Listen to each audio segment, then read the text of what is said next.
Good evening, dear viewers, and welcome to a new episode of the Daily Debate. I'm your host for tonight, Mohammed Abdurrahim, and tonight's main topic is the upcoming Senate elections here in Egypt as the nation heads to the polls on the 4th and 5th of August. So the upcoming Senate elections 2025 is our main topic, and with us here is political analyst Mr. Mohammed Salah. A very good evening to you. Mr. Salah, always a pleasure to have you with us. But allow us, Mr. Salah, and allow us, dear viewers, first to start with the main developments regarding the Israeli aggressions on Syria and Lebanon.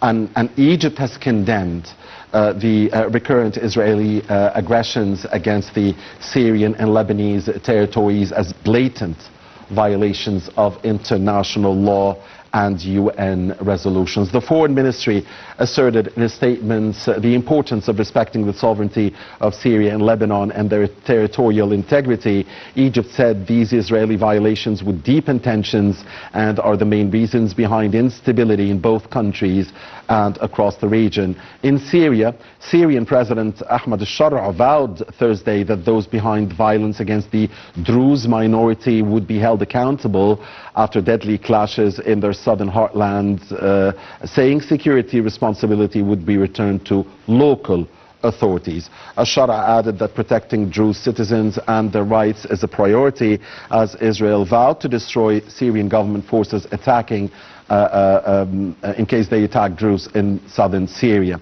And his first televised statement after powerful Israeli airstrikes on Damascus on Wednesday, Al-Shara addressed Druze citizens, saying that any attempts to drag Druze into the hands of an external party are rejected. He added that Syrian people are not afraid of war and are ready to fight if their dignity was threatened. Israel's airstrikes blew up parts of Syria's defense ministry and hit near the presidential palace as it vowed to destroy government forces in Syria. The Syrian government announced on Wednesday a new ceasefire in Aswayda and a halt to military operations there after days of violence that killed nearly more than 500 people. According to war monitors, security forces had been deployed there a day earlier with the stated aim of overseeing a previous truce following days of deadly clashes between Druze fighters and local Bedouin tribes. Witnesses said the government forces joined the Bedouin in attacking Druze fighters and civilians. The United Nations Security Council meets on Thursday to address the conflict. The Syrian Network for Human Rights has said that the violence has killed more than 500 people.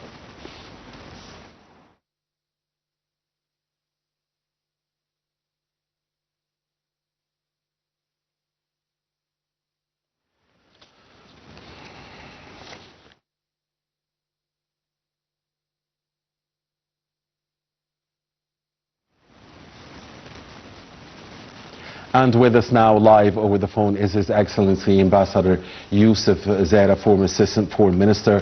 Ambassador Zada, thank you for joining us here on ITV International.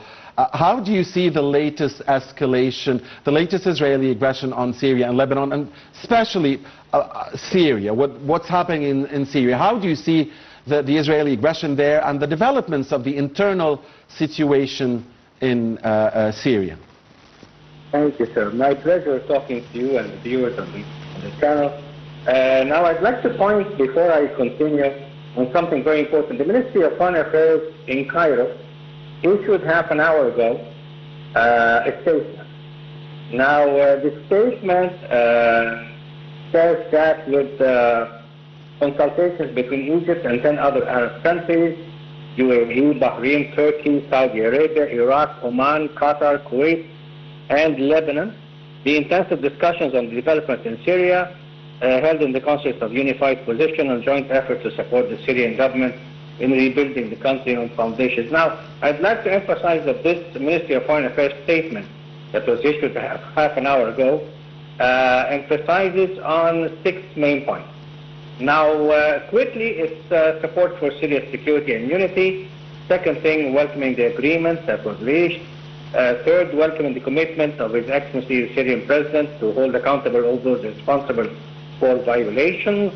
Fourth thing, condemning and rejecting the repeated Israeli attacks on Syrian territories. Number 5, Syria's security and stability are a pillar of regional security. And finally, number 6, calling on the international community to support the Syrian government. Now, I worked as an Egyptian consul in Syria in the Assad days, and I really went to the Suwaida, where the majority of the population are Druze.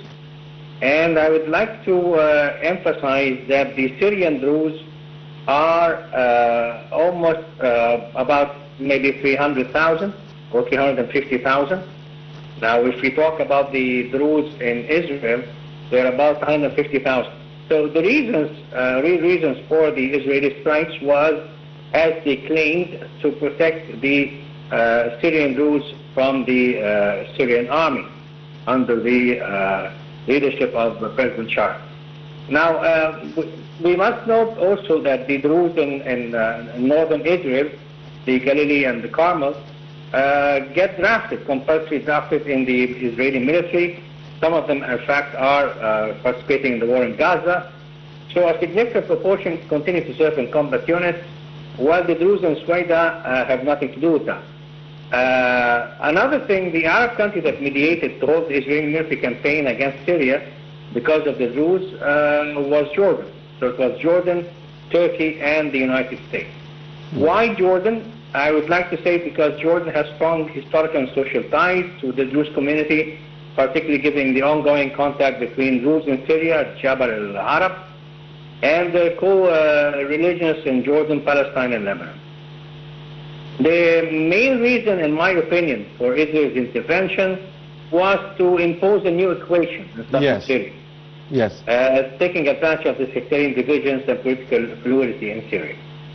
Right. I was just going to ask you about this. I mean, about the motives. So, was it a matter of time that for Israel to strike in southern Syria? I mean, for months now, and since al-Assad and his regime were toppled, Israel has been invading and annexing and controlling some swathes of lands in southern Syria, as you said, Your Excellency, trying to create a new equation. So the two questions here, I mean, I know it's very complex. I mean, there is the so-called Abrahamic peace accords, and we understood that the Gaza deal might have something to do with Syria and Lebanon signing a peace deal with Israel.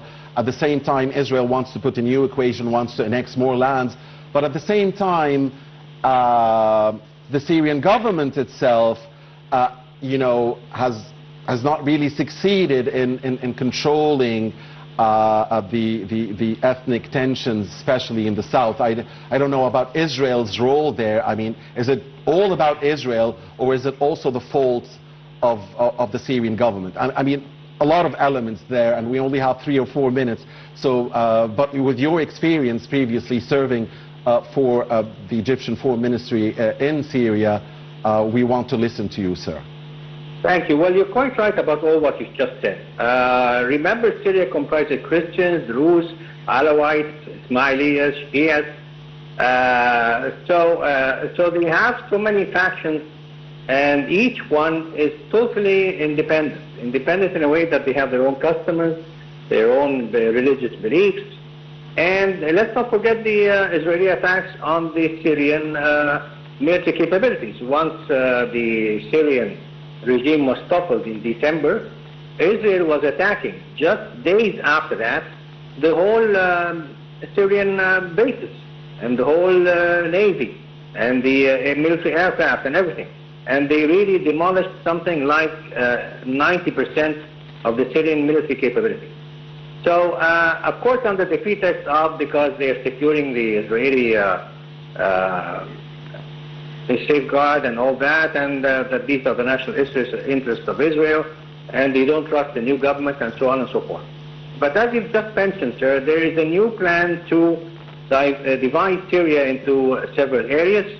I mean, we've looked into some maps dated 1920, when the French were putting the Suwaida as a Druze area.